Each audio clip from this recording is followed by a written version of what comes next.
listening to LCR. LCR. All right. Hello, ladies and gentlemen. Welcome back to Tea Time Talk. So, if this is your first time listening in to the radio show, what we do here is that we talk about the big news stories that have happened in the week. And then that's for the first half. And then for the second half, we take sort of a more chilled and relaxed route where we just talk amongst ourselves about all the things that have happened in the news today. So, with that said, first, a few things to sort of clear out. Anything that is said on this show is not representative of the university or of the union. This is just a bunch of friends having a friendly chat. So if anything controversial is said, that is just us. What was the other thing? I've completely forgot what the other things were. But yeah, anything that's said on this show is only us talking about it. It's not representative of the university or the union. If you want to reach out to us, we have a Facebook page, which is Tea Time Talk. You can find us on there, where we will tell you about what's going on with the show. We'll upload sort of past episodes. We also have a YouTube page, which is Tea Time Talk as well, where you can listen to all of our previous shows if you're interested in that. And we also have a tweet page. So if you want to tweet us at us and engage in the conversation, you can do that using the hashtag LCRTTTalk. With all of that information out of the way, let me begin by introducing my co-host. So we are joined today by a familiar face, but a face that's been away for a while. We are joined by our boy, Josh. Hey, everybody. Hello, Josh. How you doing? I'm very well, thank you, Fritz. Welcome back. It's been a while. It's been very well. Yeah. I've been away on placement, so one of my rare visits back to Loughborough. Yeah, he's come back to say hi to all of us. And before everybody leaves for the summer. Before the end of it, because as you know, this is almost the end of it for me, isn't it? I know. Most of the people I know are all graduating this year, so it's going to be our final get-together. Yeah. It's quite sad, really, quite poignant, but really nice to catch up as well. Yeah. All right. And another hello to just all the people that are listening on on-demand service, because it only just started up now, so all right, brilliant. I had to sort that out. But you can hear me clearly, right? Yes. Okay. Very good. It's all good. Right. Anything you want to say before we get into the show? No, but it's good to be back. Well, it's good to have you back. It's been a long time and we've missed you. So, Josh, if you don't know who Josh is, he used to run the show with me back in... when it started? Yeah, early second year. He used to be the co-host on this show as well, so it's a throwback to the old times. A cameo. A good back olden days. Right. With that said, let's begin with our first sort of big news story that we have. So today's show is going to be a bit different. We're not going to go sort of into the big sort of, how do you say this? We're not going to cover the obvious topics. Yeah, the obvious topics. Got obvious topics like World Cup and all that. We're straying away from those today. Today we're going to focus more on what's happening around the world from what we've gathered. So I'm going to start off with something that's going on in Yemen. Okay. Yemen apparently is under arguable siege, but oh no. There's a lot of violence going on there. So this this is printed by The Guardian, and it's discussing sort of a Yemen attack on the airport. So there's the death toll in Yemen has reached 280 people. Oof, that's bad. Since when? This is the fourth day. Oof, so this is by a campaign that seeks to drive out the Iranian-backed, I don't even know if I can say that, Shiithi rebels. Okay. Known as the Houthis from the Red Sea port. There's a lot of... Yeah, but there's currently a sort of conflict going on in Yemen. Oh my word, that's really bad though. Because this is the sort of stuff that we don't really see much of. Like you wouldn't really know it unless you were actually specifically seeking for it. Yes. But yeah, I found this sort of story, and I just wanted to sort of hear your opinion on what do you think about this current state of the Middle East? Well, we know that the Middle East is a hotbed of different political parties, different religious views, and there's a lot of different highly volatile mixtures going on there, and unfortunately it's always in conflict one way or another. Yemen we haven't heard that much about in recent years, as I understand. Yep. Everyone's been focused on Syria recently, but I imagine that doesn't mean that nothing's been happening there. So have you got? Did I hear you say that this group of this faction, the Houthis? Yes. Is that how you say it? Yeah, I believe. I think so. Then they hold a port. Is that right? They held the airport, but that airport was recently released by by people in Yemen. So again, sort of fact information about Yemen. So it's currently going through a civil war, apparently. Oh my word! So there's the Houthis, which is in the late 90s, a family in the far north of Yemen set up a religious revival movement. Oh wow! And then, so these are the people who are involved in the fight. This is the Houthis that Josh mentioned, the loyalists of the late President Saleh, and the President Hadi's government, and the Southern Separatists, and Al-Qaeda, of course. So there's a variety of different... Yes, so as I said, a real hotbed of different volatile mixtures right there. But again, it questions this current state of the Middle East. There's always a conflict going on. Unfortunately, so it's very true. And it's not I believe it's not helped by Western influence. Would you like to divulge on that further? Well, no, just every time we go into a country, it doesn't end up well for either us or the inhabitants, the peace-loving people of the country. It always ends up with more violence and more death tolls. And I feel like it's not our position to interfere in the politics of other nations. We've spoken about this before, though, because there's a ground to argue that, of course, there are nations that need help or need interference, but then I wouldn't. You see, the thing is, though, it comes down to the fact that if you're going to intervene in a country, you're claiming that you don't recognise their government anymore. You're claiming that they are not a sovereign nation and that you have grounds to enforce your ideas on them. And however good however good your intentions might be, you're still admitting that you've broken the freedom of the independency of the nation. Right. So if you're invading a country to fix whatever's in there, you're basically saying we're going to impose our ideology on that country. But what if the people of that country are demanding help? They need the help. They need intervention. I don't know. To be honest, it's a very complicated topic. To be honest, it would depend where the help, the pleas for help came from. If it was the unofficial representatives of the people or the government itself, really. Because we've mentioned this on the show before. Like, what do you do in a scenario where people or the civilians are calling out for help from the international community?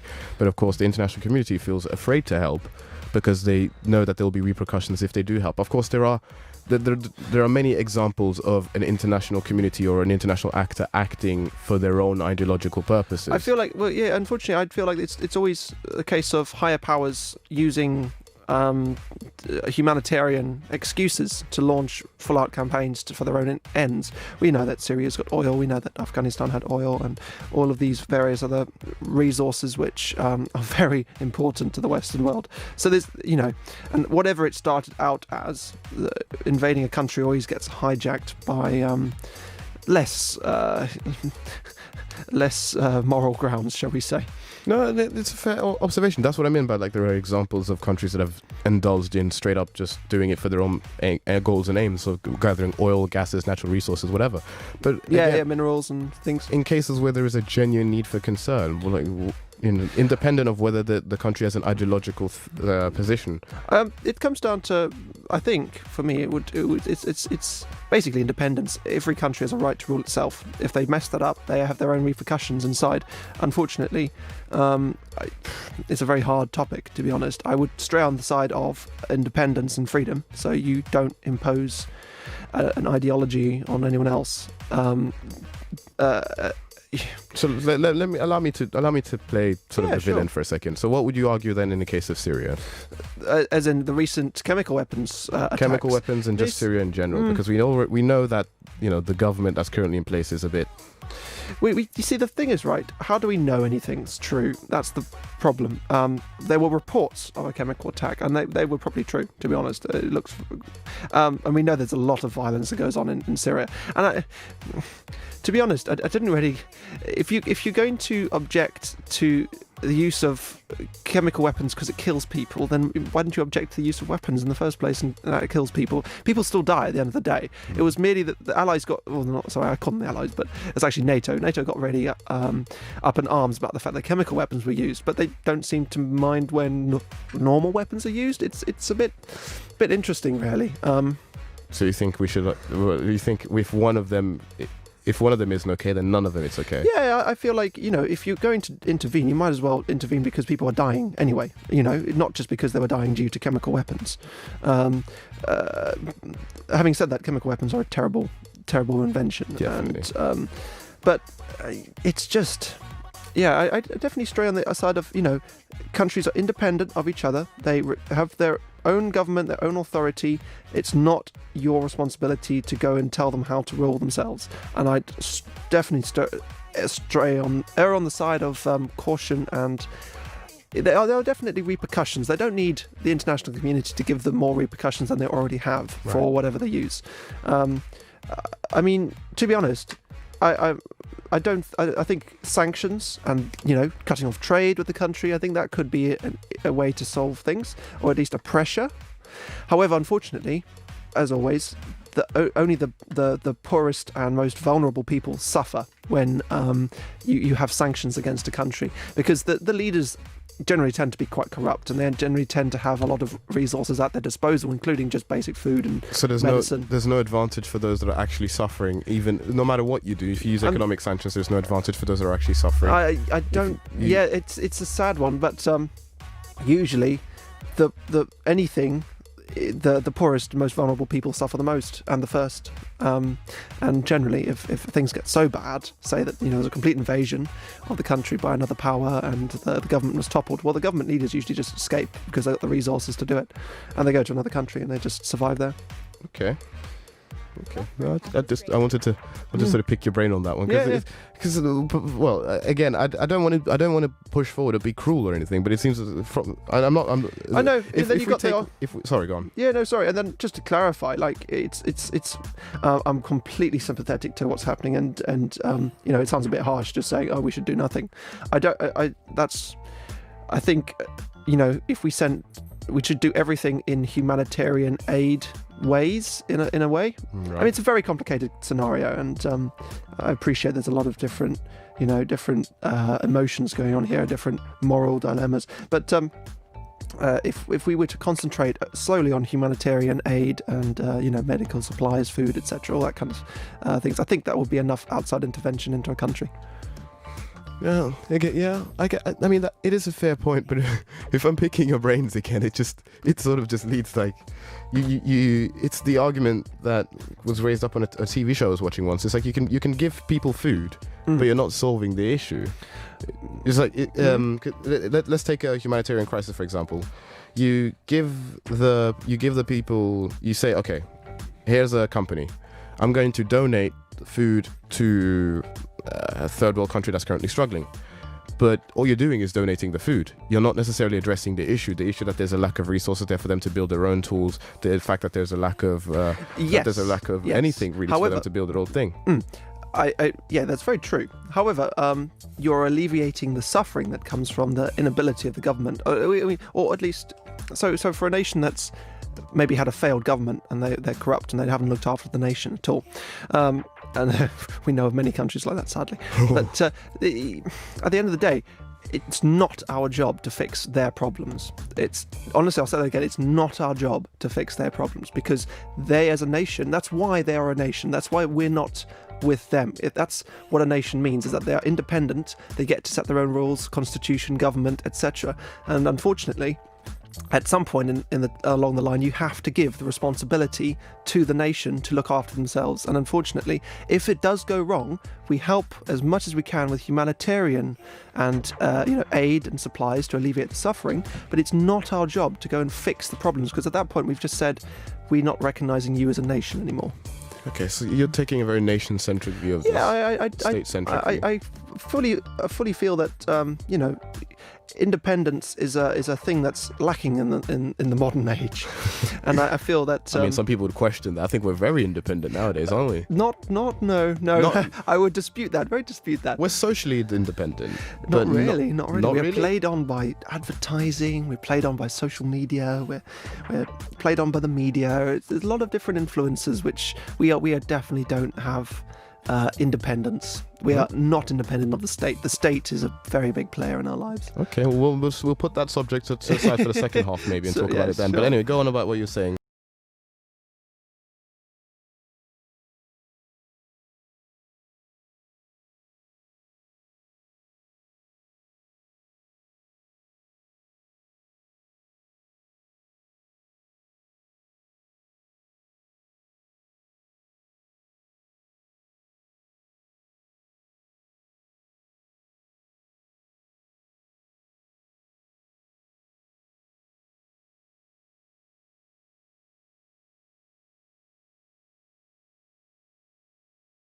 of Airbus, where I happen to work now, we have two different entities.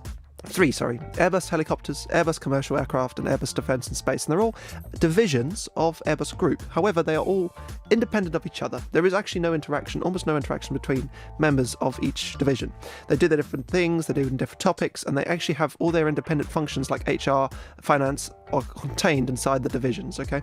That is being changed now because we are becoming one company, just called Airbus. But that's how it works. So it's at some point you have to trust that myself and Airbus Commercial Aircraft have to trust that Airbus Defence and Space are doing the job that they require, that they're doing a good job, and it's not our place to fix their problems, because they should be fixing their own problems. Okay, and I see that's a fair point, but let me pose this to you. So let's use the business analogy again. Let's say there's a company, right? It has chain stores all across. Let's say it has chain stores in several areas. Yes. Now, one of the chain stores isn't succeeding because of we're respecting their independence. Like, we're expecting them to have the right to do. They do what they think is best in regards for advertising, regards for targeting customers and consumers.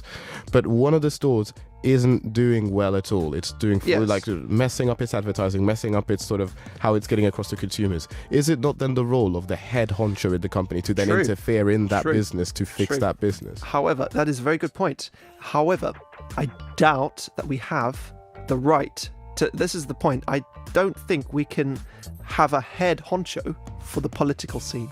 I'm very much against having a United Nations president which rules the world, because we have so many different countries, so many different cultures and challenges each country faces itself. You can't apply a policy to a group global policy. I don't think. I would be very skeptical of a group global policy because it would never fit it never would fit anybody. I agree with you on that. I don't think we can have such a thing as a world president. That would be terrible. It comes down to the fact that nations have arisen as groups of people who believe that they are the same and that they have a right to rule themselves, as I understand. It's very crude. It's a very crude definition of how nations have evolved. Common characteristics, common beliefs. Yes, yeah. You know, I mean, to be honest, nowadays you have a lot of interplay between countries, a lot of different cultures mixing in the countries. But England is still England and France is still France. Yeah, to be honest, I feel that, you know, at the end of the day, you must respect the sovereignty of a nation. And if you are going to enforce your ideas on another state, at that point you have declared that there is no freedom of expression, in a sense, in that nation. Cool. You've said that their ideology is not compatible with a global worldview, and you are now taking measures to correct this. Cool. That's my view.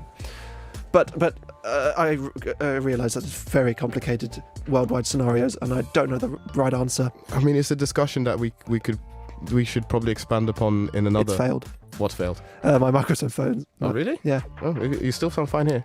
Okay. Yeah, but yeah. So I guess we should probably conclude that it's a fair discussion to have. It's a good discussion to have, and there's so many things that we couldn't talk about it in one sitting of the radio show. Oh yeah, if we got into politics, global politics, we'd be here for hours. Yeah, someone that study politics, we do not want to get into politics. Sorry, okay, we've been on one topic for a while. Yeah, should we move on to the next one? Do you have any sort of news topic that you want to bring up? So I mean, we both have a common interest in E3 recently, Fritz. Do we want to say that? We're going to talk about that now, or I think that's probably more of a second half thing. Because if we talk second half thing, yes. Yeah, if we talk about it in the second half, we could be more open. Okay. Interesting. Unfortunately, I have interesting topics to talk about. I just don't have current news. That's fine. So do you have any current news that you can start us off with? I mean, going back to the whole sort of talking about what's happening around the world, there's also another crisis going on in Nicaragua. No. You see what I mean by the fact that we're going around the world, and rather than talking about the whole, everything relates to politics, but talking about how the world is right now, as of now. So Nicaragua has also had a crisis, which has left 170 people dead. It began in April, so it's been happening for a few months now.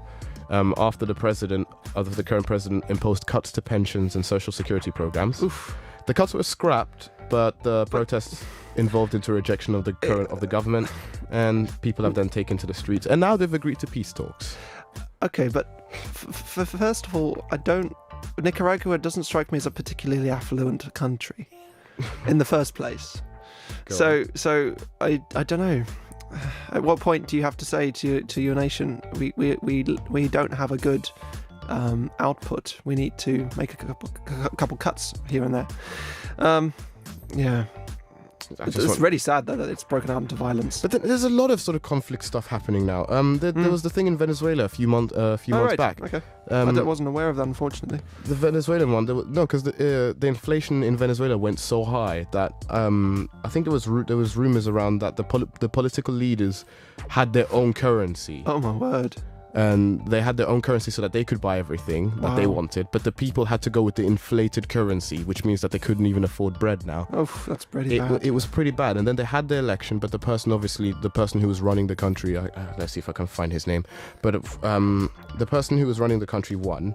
Yes. But of course we question whether they won legitimately, because it doesn't seem like they won. They didn't seem like they won legitimately. They were forcing or threatening people to not vote. Oh dear. So it's unfortunately, yeah. What a time to be alive, as I said to Josh many a times. What a time to be alive. Everything seems to be not well. Well, I mean, to be honest, you can get quite depressed, and if you do concentrate just on the negatives around the world, unfortunately, there are quite a lot of negatives. But I think there's a lot of good going on out there as well. I think we need to find some positive news stories really quickly, and let's see. Let's do a Google search for positive news. No, I think. Interesting. I did watch the previous Grand Prix in Montreal. Go on. Which was very interesting, actually. Very, very, very interesting race. We had a lot of. Unfortunately, one of the things that did make me laugh was the fact that Lance Stroll, being as I believe one of the only Canadians in the race. Right. Obviously, race happening in Montreal. That's got to be one of his highlights. And he got into a scrap with the Williams driver on the first lap of the race, and unfortunately got taken out with by the Williams driver, totaled the car, and had to be taken away. So sad. Is he all right? Yeah, no, he's fine. It was quite a gentle crash as things go. A gentle crash as F1 crashes go. But it's quite ironic, unfortunately for him, that that's the first time in 20 races he did not finish, and it was in his home country, unfortunately. Yeah. Sorry, I'm just trying to find some positive news, and it's harder than. Oh, there's an article on love at first sight. It's not as unrealistic as you might think. Well, this is the Telegraph, so I'm pretty sure I'm not going to believe it. Boy donates hair to make wigs for child cancer patients. Oh, that's nice. Let's see. Let's see. Well, let's have a bit of a chat. So, how have things been on your side before? How have you been?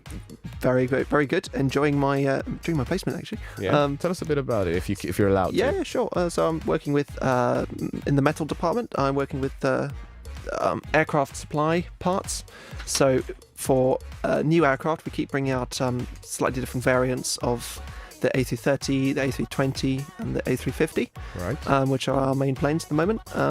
And for those new aircraft, sometimes the designers change the parts slightly to make them more efficient, less heavy, etc. And so we have to then go through the process of qualifying a supplier to manufacture the parts.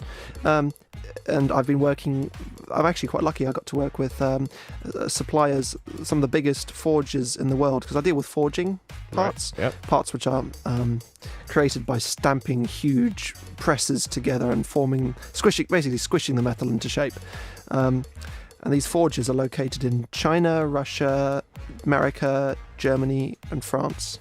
And they're some of the biggest in the world, actually. So quite proud to be able to get the opportunity to work with them.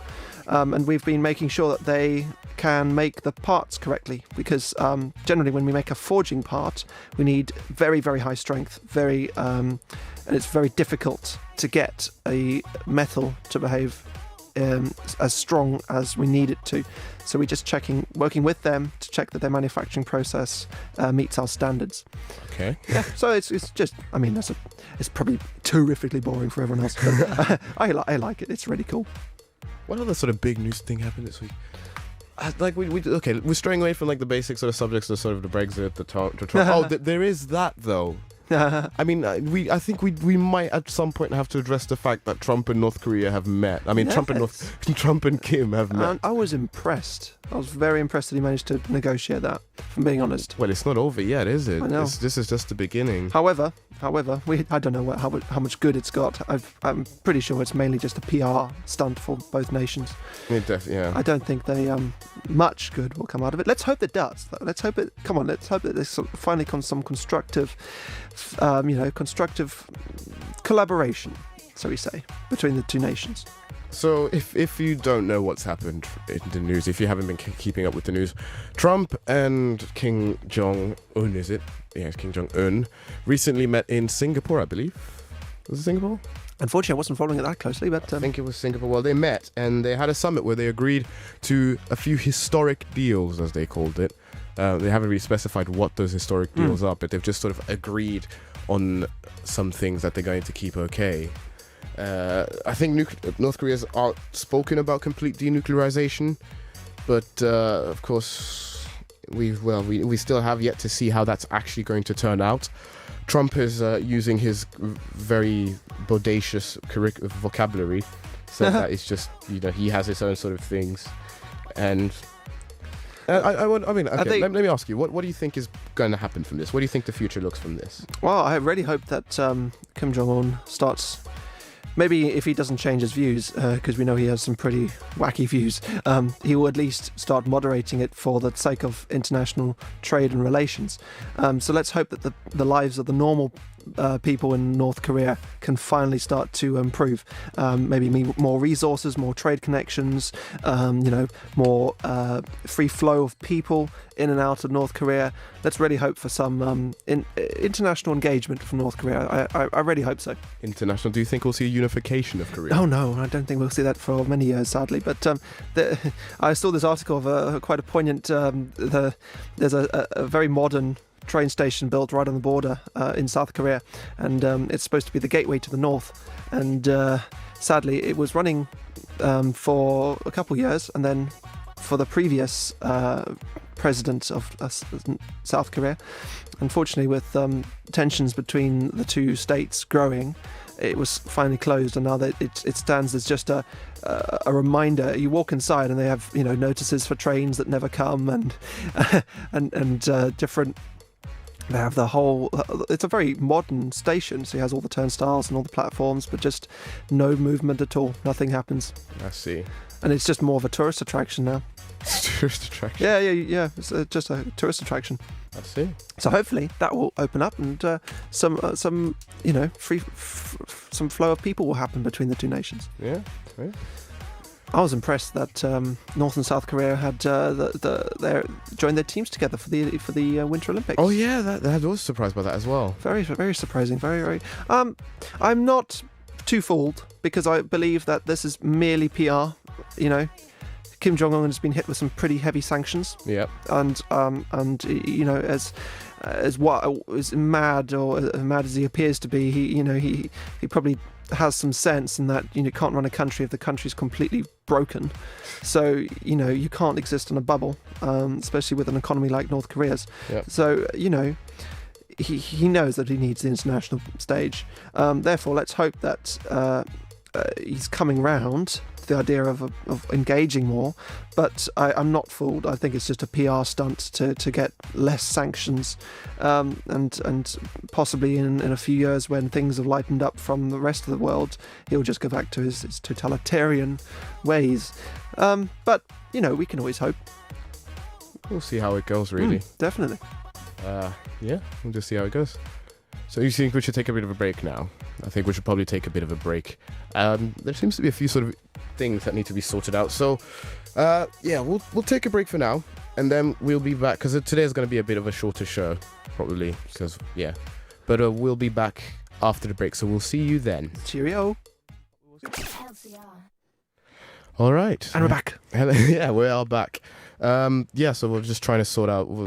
Hope you enjoyed the first half. Sorry for lack of engagement today. Lack of structure. No, it's fine, I'm sure. Sorry about that, Josh. It's because we've had some technical difficulties, so we won't have any music or anything sort of playing in the background for the second half of the show. This will just be sort of a more talky session. It's more of a chat talk. Yeah. But anything that interests us, really. Yeah, anything that interests us. So welcome back. I hope you had a nice little break. In the second half, we talk about, just as Josh said, things that interest us. We relax and just enjoy it. So we covered the sort of news stories, and now it's all calm and relaxing. I hope, yes. Apart from the technical difficulties. But Josh, go ahead. Okay, what do you got? Shall we start off with something that we're both very excited for? And it just happened actually. E3 2018. Yeah. Lots of news, lots of different stories from the gaming world, and we've got, starting it off, I know that you, Fritz, were quite interested in a game called Starlink, as I understand, which is an interesting game because you end up with you buy the little star ships and you assemble them onto your controller. Yeah. And then they when you connect the pieces, they pop up on the screen and they're registered by the controller, and then they pop up in the game. So you literally build your ship for yourself and then you fly it. Yeah. Which is quite cool. So I guess we'll talk about our highs and lows of E3, but so for me, should we just go through the press conferences and say what we think about them? Sure. To be honest, sure. So yeah, EA's press conference again was terrible as usual. For me personally, they just again showed a lot of disrespect that they have towards gaming as a medium. They didn't seem sincere or caring at all. So there's that. Yeah. Microsoft did good. This year. I'd argue that apparently they were really trying. They were really trying. They brought on for a studios, big company. They brought on studios. They brought on new sort of games, and they really pushed themselves out there. They did good this year. That's nice. That's really good. Sony had a weird conference, and I've heard about this. It wasn't for the better. I'll tell them that. They did show gameplay, which is something that Microsoft didn't have much of. And the games they did show were good, but they just spent so much time on almost nothing. They wasted so much time, even to the point of shuttling people from different auditoriums. Yeah, they shifted from one studio to another. Why? I don't know, but again, they had it kept building up the hype, and then the hype never really went anywhere, and then it just fizzled out at the end. Yeah. So it's a bit weird that. And then Nintendo is all Nintendo was high and low because we got good stuff in the beginning. We were hoping for. We got a lot of information on the different Mario things. Party. Mario Party. That's something I'm looking forward to. That's quite interesting. You got the different mobile devices you can connect together. Yeah, and it was very fun in the beginning, and then we all expected Smash Bros. Okay. And we got Smash Bros. Yes. We just got too much Smash Bros. They made too much of it. There was 25, more than half of the direct, because there was a 45-minute direct. Half of it was dedicated to Smash, talking about the nitty-bitty gritty bits of Smash. Yeah, the audiences liked that, though. They liked it when they delved into the details and specified very, very specific things. If you're a Smash Brothers fan, True. You have to be that, though. Them delving into it was fantastic. But if you're someone who was expecting other things, you were a bit disappointed. I mean, I still got things that I was interested in, but it was just a bit. You were hoping they would move on from that after about 10 minutes of talking about it. When they introduced like the older characters that are coming back, and I was like, okay, this is great. Now what's up next? Yes, it's like, no, let us talk about the tiny tweaks that we've done to the game, like actual jump improvements and things like that. Well, we could just find this out in another direct or another thing afterwards. Yes, but yeah, E3 this year was a mixed bag of highs and lows, is what I can say. There were definitely some highs. Again, Microsoft and Bethesda definitely out there representing. But it's not bad at all. But then there were some companies like EA, which I honestly, I have nothing but contempt for EA at this point. And the EA as a company. So EA, where did EA come from? What's their history? Were they affiliated to Microsoft at all? No. Electronic Arts is a publisher, so yes. So they've not come out. I thought they were owned by a big in tech company such as, say, Microsoft or Google or something like that. No, I think they're independent. Okay. I think EA it's its own thing. It's just its own thing. Yeah. I remember, but they had the big titles like FIFA and F1 and all those things and simulator games like that, and they kind of have just, I don't know, gone from there, I guess. They've ruined SimCity, Oh. although they had to patch it up again to try and fix it. Oh, yeah, then you got Command and Conquer on a mobile device. Yeah, which so just- anyone who's a fan of that, sorry, but they've basically microtransactions your favorite game Oh. and turned it into some sort of cash cow. I mean, mobile games, you take a solid franchise and you make it into a mobile game that shows that you're just trying to casual it down, trying to dumb it down. It doesn't... Mobile games are just meant to be casual, mindless like things. You're not supposed to be for hardcore gaming, really. That's my impression. I'm quite... No, that's fair. you know, you don't have the specs to run a lot of visuals, a lot of... although, to be honest, some of the phones coming out today could rival gaming computers of the, 4 or 5 years ago. So yeah, that is an observation. That isn't. But what do you think of E3? What were you looking forward to? What did you get out of it? No, I really enjoyed just the different from a technical perspective. Some of the games there had really detailed crafting systems, and I really enjoyed the different ideas of the tech that comes out of the games, where they go with the tech. Let me guess: Cyberpunk 2077 and Metro Exodus. To be honest, Cyberpunk 2077 it doesn't really catch me for the theme, because it's very grimy, very gritty. It's punkish. It's not really my... I don't go for punk, but I like the tech. Just the some of the tech in there is quite interesting. Right. But then we've also got I think it was Metro Exodus, which it's quite a grimy game. It's about a post-apocalyptic Russia, basically Fallout in Russia. I just really interested in the way that they do the whole crafting system, making your own weapons, collecting, and as you said, interesting. Oh, sorry. Someone was telling me interesting dynamics that instead of something which is a currency in the game, the currency in the game is bullets, which is interesting from the point of view that you don't have just a random object representing a value. You actually do have a useful value in themselves. So you have a currency which either you use it for what it's meant to be, or you can use it to buy food later. You could either use it to hurt people or use it to pay for food. Yeah, well, it depends. If you're surviving by yourself, do you want it to use it to defend yourself, or do you want it to barter for food and stuff to survive a little longer? So it creates like a second economy where you have to take care of what you're using again. It means you don't go on a ridiculous bullet spree. It's cleverly done. Yeah, it's not bad at all. A ridiculous bullet spree. Yeah. I just very interested in just like the different dynamics and ideas that they bring to games. Did you watch last year's E3? I did actually. I believe I did. Which one would you prefer? Which one would you think was better this year or last year? Unfortunately, it's in the mists of time in my mind. So the only one I really remember is Anthem, and I thought the mech suits were so cool. Oh from Anthem. dear! Oh no! But it's not the most popular choice, I know. I won't be even if it interests me. I won't be buying Anthem. Okay, so just the publisher and stuff. Not even the publisher. It's just you just know they're gonna slap microtransactions in there heavily. Yes. Even though they're not calling it that, we just know that it's in there. So yeah. No, the thing is with microtransactions is how can I put this? Microtransactions Going deep here. Just 1 second. Okay.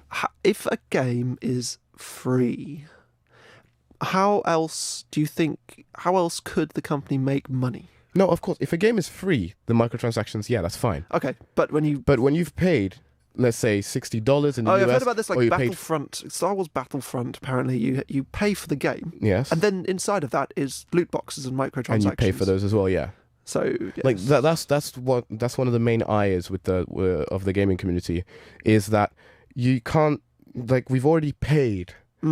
For the game, we paid a £60 entry fee, or that's what we call it nowadays. It's like a £60 entry fee to then pay more at the bar, pay to win or pay to play.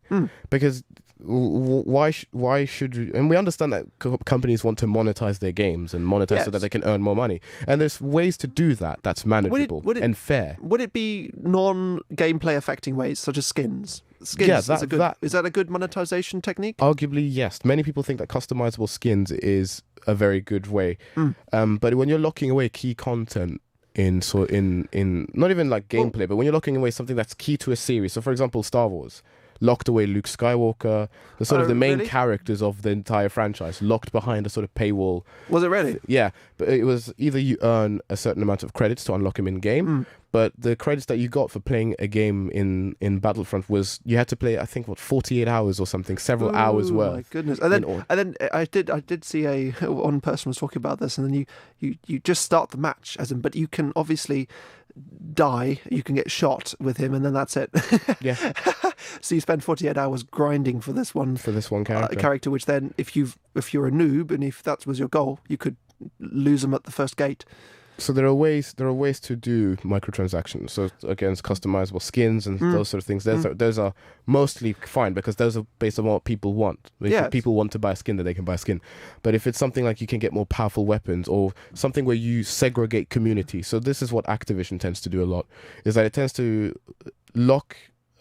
it tends to sell things as DLC, separate DLC. Okay, I was going to ask about DLC. How does that fit in? DLC, it can be nice as well. If it's done correctly. Like Breath of the Wild did DLC correctly. Okay. Because you had the full game, full story, everything. If the game was amazing, the standalone game is amazing, then you finished it and maybe you want to add a bit more to that enjoyment, you go buy the DLC. But if the DLC is like that extra layer that you needed to get the good gameplay, then I guess that sucks. Capcom's done something like this before. There was I think Azura's Wrath or something, where there was a game and you had to pay them DLC money to unlock the actual ending to the game. Oh, that didn't go over well with people. No, that's grim.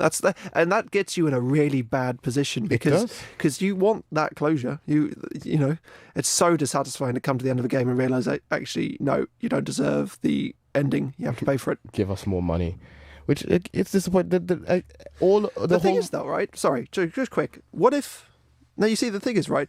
Isn't it just about the attitudes? Because what if, say, a game costs $30, and what if they were marketed then for $20, and then £10 DLC with an ending? But then that makes everyone upset. But then what if they charge $30 for the whole game?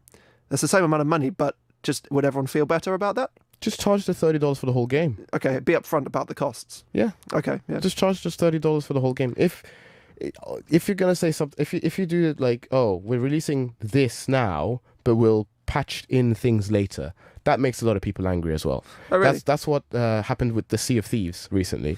It's sort of they released the game, and there's not a lot you can do in the game. Okay. But the company said, oh, we're going to be releasing sort of updates and new things to do throughout time. But it's like, well, what are we supposed to do with this game now? We paid for a game. We were hoping for an experience. Yes. And there's nothing there. Yeah, that's true. Yeah, exactly. There are right ways of doing microtransactions and right way of doing DLC. As well, just a slight change of viewpoint. I read a very interesting article from a game developer's point of view. And it could possibly from an indie. Let's take a small to medium indie company, okay? I don't know any off the top of my head, but they make a title which everyone likes. Let's take PUBG because that's very indie. It's not. Is it not? No, not anymore. Not anymore. Okay, fair enough. But it was indie. All right. Oh yeah, question. Yeah. Developed by one guy, basically. Right. So everyone goes wild over it. But then the point is that actually being a game developer can be an incredibly traumatic experience. If you are a named and visible game developer, if you're like the face on the brand of the lead developer and stuff, you can get a lot of hate mail for almost no reason. It's very easy on the internet to hide behind an anonymity and just to completely. There's no restraint on the internet. We know that for sure. So if you are an average Joe gamer, you are more. We know as well from human interactions that we are more likely to complain than we are to praise. 90% of the feedback you get is complaints. So, and when you remove that level of restraint by including anonymity on the internet, people get a lot more aggressive and a lot more. Just not fair. They don't give it pros and cons. They just go, oh, this is trash. All the insults come out, and they never, number one, qualify their statements with actual examples, or they just tell you, they send you hate mail and never really back it up with anything, just because maybe they got frustrated with one area of the game, which might be a genuine mistake. But and then they've influenced a lot of other people because there's a lot of third-party review sites out there. You've got YouTube. You've got all those kind of. You can reach a lot of people with your opinions, right? And as a result, I've read an article, and this game developer said that he had to leave game development because the level of anti they were receiving is just incredibly toxic. It's like being in a celebrity world at that point, and being in a negative celebrity world where everybody knows you and everybody can target you. So I feel like if we're going to complain, we need to do a good job about it and be responsible. Yeah, but again, that's true of any medium that involves, producing something for mass media. It does, except the internet makes it very easy to have a good rant and an exceptionally, and it just be quite unfair about it, I feel. But that, again, it also depends on how the person takes it. Many people get hatred. Many indie developers get comments and stuff, but That's not good. That's not good. It's not good, but that's the problem with sort of subculture of the internet. It's like a spoilt child, really. You have all of this. The internet's incredibly, what's the word I'm looking for?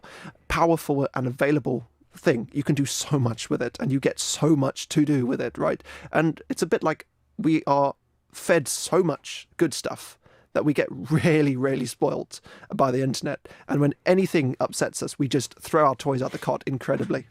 I feel like we could do with a bit of restraint, a bit of appreciation for what we get. There are two sides to that. That yes, there are some people. There is a difference between the trolls and the ones that hate on a game just because it's a game or just because there's something that they don't like with it. Like we spoke about. I think we spoke about this last week. There's an actor that got hate because she was in a Star Wars film and her character arc wasn't written very well. What? Yeah, there was something like That's that. That's not even her fault. Exactly. But she got a lot of hate to the point where she had to suspend her own sort of social media platforms. But like, there's two sides of it. There's those sides that hate on a person or hate on a game because it is that game. But that doesn't mean that we shouldn't have the right to criticize something when it's legally, when it's preying on children for money, when it's preying on bank accounts and making parents Of course, there is a balance to it. Like, you have to make aware of the issues that exist within the gaming medium. No, you see, the thing is though, I all respect to YouTubers though, because they generally have they're generally out there themselves, so they know about these issues themselves, and they are a presence, and they're identifiable generally. So you've put yourself out there, and you have a bit of responsibility, and they have a lot of restraint as well. So usually you're quite responsible when you're reviewing a game on YouTube, I feel, if you're especially like a content creator. So I get what you mean, that of course you can criticize a game because you've got experience and you're allowed to voice your opinion. So it was mainly the anonymous messaging that you get just opens up a whole hotbed for just a lot of harassment for anyone, actually. Yeah, that's what I was saying. To be honest, the YouTubers themselves probably get a lot. Exactly. YouTubers get harassment for not liking a certain game or not giving a certain game a 10 out of 10. It's just yeah, you have a point with the whole internet and the whole side of anonymity, protecting people and allowing people to criticize opinions beyond what is necessary. Yeah, exactly. But again, I just want to alliterate a point that doesn't prevent the fact that we genuinely do need to criticize something. Like the internet is both good and evil. It's bad. Actually, sorry, I disagree. It's amoral. It can be used for both good and evil. So it's a tool. We use it for good and evil. It's not good and evil itself. Okay, so it can be used for both good and evil, and it is used for good and evil. Yes, I know, as we know. So they'll complain about one thing or another thing. Yes. But actually, I get your point now. I get your point. If you are going to sell something to this product, this thing, the internet, if you're going to sell a product to it, then you better be prepared for the what it means, because it's endemic to the game, and especially with a company like EA who genuinely get off on causing players harm, because they know that it's beneficial for their investors. They know that the stakeholders are the ones that benefit from the microtransactions, because EA still earns money. Yes, it doesn't matter how many people complain. EA and the way that they've run their company earn lots of money. The way that they operate FIFA, like, that is their big cash cow. And they make millions from it. Well, yeah, FIFA, F1, all those things. But they make so much money from it, and we need to legitimately complain about the way they're doing things, because they're abusing people. It's in a form of abuse that what they're doing towards people. Well, No. I'd argue it is a form of abuse, because if for example, let's say someone who's dependent has a dependency or like a gambling dependency, someone like that. There are cases. That's kind of your problem. No, but there are. You can't. No, but you can't say that's just their problem. That's also someone facilitating your issue. Yeah, of course. There's people willing to play on that. That's the thing. But it's primarily your issue. If you're addicted to eating a lot of sugar and there's a cake on the kitchen table, someone's baked a cake and it's like, oh, it's not for you. Like, you can choose to eat this cake, but it's not for you. It's your problem, but also the person facilitated you and pushed you. It's just I'd be very careful about going down that route because it removes the blame from the actual cause of the issue. No, but as much as it highlights that there is an issue, it highlights that this system is taking advantage of an issue to their own benefit. Yeah. I mean, I would definitely say that there's at fault here, and there's definitely bad practices, but definitely, I think the primary responsibility lies with the individual. So, but then you're right. People do get preyed on. Interesting though. I keep wondering about this. Stakeholders and investors and companies. I don't know if they're a good thing or not. If I'm being honest, I keep wondering about this because you could just. Is it true that there's limited liability? Is that a correct term? Where if a company goes bust, the investors don't have to pay for the company.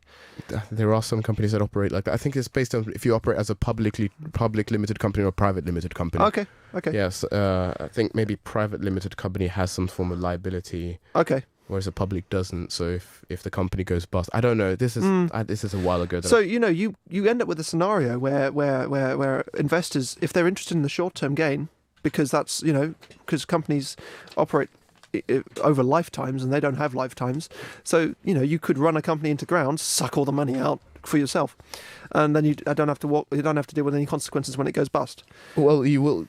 What if it doesn't go bust? Well, yeah, it eventually will go bust. But then you also hurt a lot of people's faith in the in the medium to begin with. It's one of the few things that led to like the video game crash. Was it in the 80s or 70s? 80s, I think.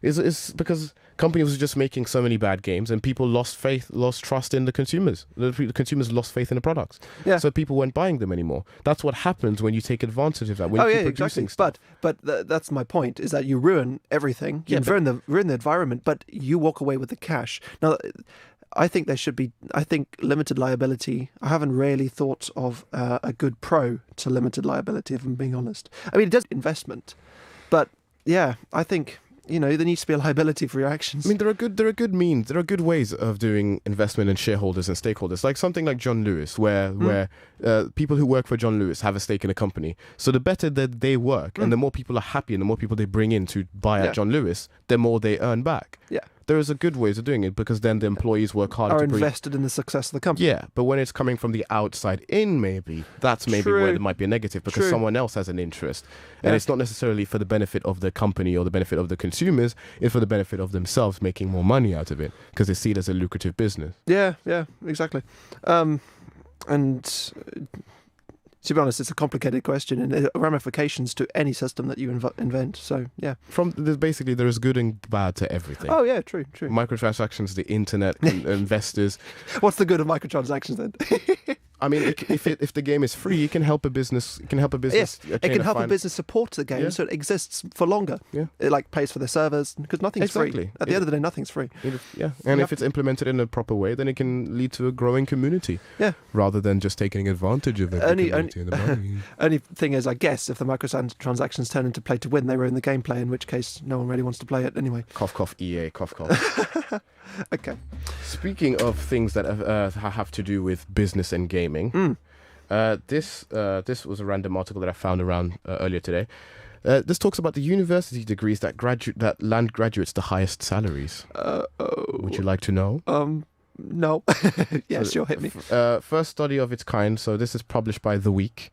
It shows that economics tops the earnings table, while creative ranks the lowest. So, economics students from the UK's top universities can earn around £32,000 more than the average UK graduate after 5 years in the workforce. This is according to the Institute for Fiscal Studies. I would point out, though, that if you're in finance, you have no life. As in, you work so long, such hard hours, that you have no life to spend that money on. That's a controversial opinion. That's your own opinion. So yeah, sorry, hit me with what's next. At the other end of the scale are creative arts graduates. Yeah, the BBC sadly that is reported, true. Sadly. for men, the Conservatoire for Dance and Drama has an impact of minus 19,962. Oof. And for women, the Guildhall School of Music and Drama comes with £16,000, 589.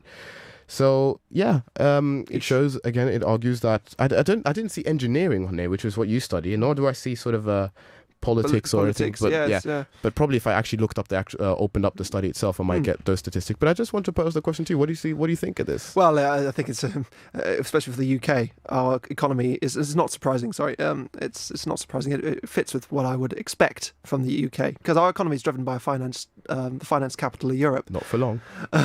Not for long. But needless to say, we that is basically what brought Britain back in the 80s was our finance capital. And so obviously all the good jobs, all the best jobs in the country are in London, in the city. And so economics and finance people are, if they can make it in that highly competitive environment, the salaries do pay. And unfortunately, as I have been speaking to many finance people in Airbus and getting a lot of feedback, and they all express the fact that if you're a finance person, especially a junior member, you end up working incredibly long hours, and there is an expectation that you work on weekends, you work in the evening. Basically, I would put it that although you get paid more, you don't have as good a work-life balance in order to spend time with family, to actually spend that money that you earn. So that's my personal view on it. No, that's a fair point to make. I guess that. I mean, if I could, it's kind of what I look for in a job, though. I look for a kind of job where once you leave the workplace, that's it. You don't take the job with you home. Okay. That's the kind of job that sort of would interest definitely. me. That's really actually funny enough. I recommend myself and my dad have discovered that if you cycle to work and you cycle home again, it breaks the routine so well that you do not think about work at home. It separates it. I find it very difficult to remember what I did during the day at work. I get into a different mindset if I cycle, because it's completely different kind of activity. You're cycling through like the streets of Bristol, though, aren't you? No, so you're probably thinking about like getting hit by a car. Sadly, yeah, that is a bit true, but only in the city centre. I leave at the city centre quite quickly, so it's like a mile and then 5 miles of countryside, and then so it's quite relaxing. Quite therapeutic in a sense. So, I don't think driving through the city centre could be considered therapeutic for many, especially if you're living in London. Riding, just cycling. So driving, I would. Driving's a bit different. You just get stuck in traffic jams and stuff. No, but even cycling. I mean, you're at risk for buses and other people. Yeah, although they tend to look after you a bit. There's protected cycleways. There's pavements. There's I think it's a little bit better. Oh, cool. Yeah, definitely. Cycling's a big thing in Bristol, so they have protected cycleways, etc. Yeah. Although it's economics and getting paid a lot. I'm guessing that's going to be changed out with engineering in a few couple of decades, maybe. Hopefully. Because there's a demand for engineers now, isn't there? Yeah, there will be a demand. We already know that the UK is heavily undergraduating in engineering, and funny enough, unfortunately, it is a sad fact of life that a lot of top engineering graduates and a lot of my contacts that I know of move from engineering into finance because it just pays better. Yeah, pays about 20 grand more. But so it's shameful though, really, I like to describe finance. Sorry, Fritz. I like to describe finance as a meta career. You are the support function to the actual creation. like you're just a support function to the work, but it ends up being better and higher paid than the actual work. Yeah, but it's a shame, the fact that finance is people are moving from whatever interest they have to finance. The disregard for creative arts is the one that particularly hurts me. True. Because the state itself has said, we need to cut back on drama and those sort of curriculum activities to focus on STEM, and I think that's ridiculous. Because it doesn't matter what it is. It doesn't matter. Everything should sort of. I mean, there might be demand for more than others. Yeah. There might be demand for finance, but of course there might be sort of. But very, very good question. Very difficult. Question. You need to be focus on everything. Really, you can't just focus on one and abandon the other. Because if people have an interest in the other, what if they want to? What if they want to find a method of getting into that? And if you don't focus on, or at least provide some form of coverage for the other one, then it's unfair for everyone. Yeah, especially for the. I don't think the cutting art funding completely, are they? They want to. The state has. They The want state to has cut it completely. not completely, no, but they've dabbled about this cutting or spending less on creative arts and those sort of forms. It's a very difficult, actually, thing. I've often puzzled about this myself. It just, It's forcing people into STEM, though. Sort of forcing people. True. Like, a lot of people aren't. People can't be molded into STEM. That's a very good point. It's a very good point. We are concentrating a lot on STEM, and if you don't do anything without STEM, you don't go anywhere. Generally, Yeah, but sadly, if you have your competitive advantage in STEM and nothing else, then what apart from STEM? Well, when you force everyone to become scientists, but then they go off to other countries and work in other countries because there's more lucrative. It's definitely more lucrative to be a scientist in Switzerland than it is to be in England. yes, yeah, and you've got better opportunities. Possibly around the world. I don't know, but wouldn't if you have a shortfall in a particular sector, an entire industry? So we're looking at technical, which is what drives innovation. All right, innovation is highly linked to technical sectors. Not dissing at all the creative arts at all. They're very important. I truly believe that, but they have a different function in society. And if you are having a big lack in immediate impact industries such as engineering, would you not try boost that? I'm not necessarily agreeing with that. I'm just saying that that's one approach. I do actually I get a little bit annoyed with the amount of pro STEM that goes on, because I think we are lacking in other areas now. Definitely. And I find it sad that that's the case. I don't know. It's generally, the problem is though, that is a worldwide thing though.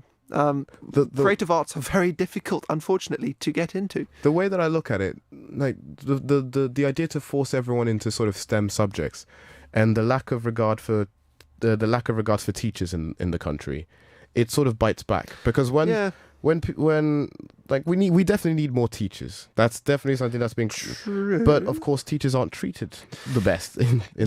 I would hate to be a teacher. Honestly, I think that comes down to culture at that point as well. There's a lot of cultural changes, shall we say, which has meant that teaching life has got a lot harder.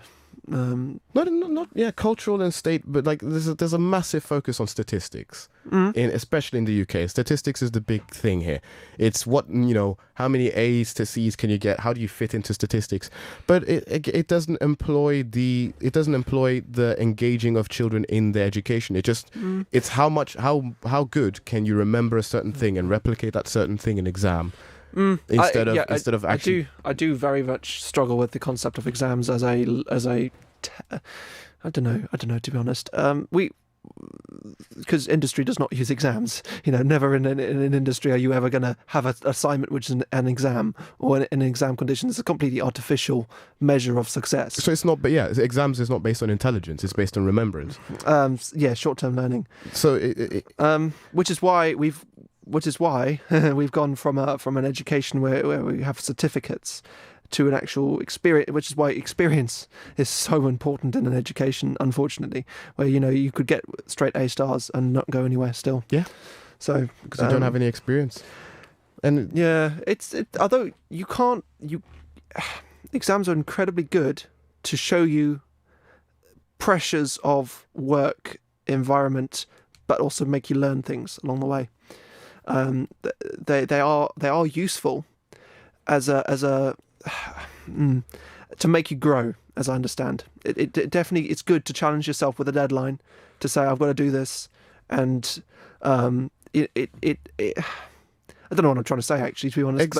Exams is what they are useful. The purpose they serve, and the education system in general, is to streamline you into accepting a work life.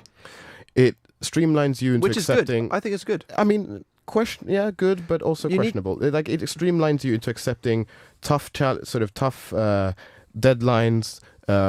Accepting vast amounts of information, quantifying and qualifying that information into a certain time. That is genuine life skills that you need, unfortunately. But again, it doesn't actually, apart from that, doesn't benefit you much. It's a very good topic. So the harder you work, the better the country, the better the economy works, the better the company works. It has a large knock-on effect. So, for instance, if you have a country with a lot of, say, it has maybe a 20-hour work week, you have a lot of the productivity of the country and the economy would go downhill very quickly, because it wouldn't, not necessarily because it has a bad economy, just because it doesn't catch up with the rest of the world. Well, that's questionable. It might go up because you're leaving the people to do. If you're saying True. people are free to do what they want with their True. workplace, they can innovate and enjoy themselves, and they can do their own sort of productiveness. Then the economy might boost because they come up with new ideas, new technology, new methods of doing things. I was going to finish. Actually, I was going to finish it with a second part to that, and it was exactly they now have better time to spend time with their kids, better time with their family, pass on their knowledge to their friends and family, do hobbies, boost, do all kinds of things. Because we know that people work better when they enjoy their work. So you might not necessarily spend 35 hours doing the work that you need to do. It's rather you spend 20 hours doing the work you need to do to pay your bills, and then 10 hours, 15, 20 hours again doing the work you love, in which case you'd be a lot more productive. Yeah. So I don't know, to be honest. It's a very good question. To be honest, we've got the extremes nowadays. I'm going to use Spain. There we go. I have experience of working with Spanish colleagues, and I know that they forgive me, guys. They have a more lax. I think they have a better work-life balance. Let's put it that way. And then take Japan. We know that they have no life at all outside of work, and it's work and sleep, and they have so many social problems because of that. But the Spanish are so happy. It's a happy nation. It's the same for like I think the Danish or the Swedish, and I think parts of Scandinavia do adopt the same sort of thing. Yes. Where there's like the less working hours, so that you can spend more time enjoying yourself and doing the things that you want to do. Yes. So at this point, I don't. To be honest, I'd be very, very in favour maybe of a nation which says to its population, go do what you want to do a bit more, and try enjoy yourself more, because it would fix a lot of social problems. You'd have less anxiety, less stress, you'd have more social family engagement, all those kind of things. I think it's about handing trust back to the people. I think that's quite an interesting way of putting it, but I don't think the UK is big up on handing trust back to the people. No.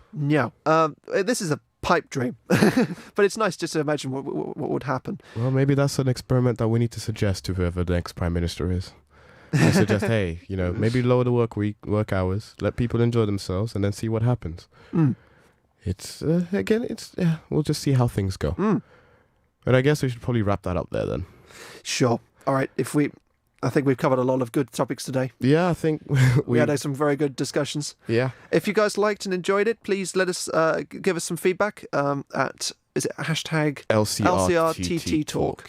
And we'd love to hear your feedback, and hopefully we'll be with you very soon. And we apologise for the shorter runnings of the show, but we have some prior engagements that we need to sort out. We also apologise for technical difficulty. If you would like to engage with us or listen to any of our previous shows, again, we have a Facebook page, which is LCRTT. Facebook page is Tea Time Talk, and then we have our YouTube page where you can listen to all of our previous podcasts. That is also Tea Time Talk on YouTube. From Josh, yes, and from myself, we say thank you. It was nice to have you back, Josh. No worries, it was great to be back. Enjoyed it. Anyway, keep well, guys. Enjoy your summer. And thank you so much. Tea Time Talk over and out.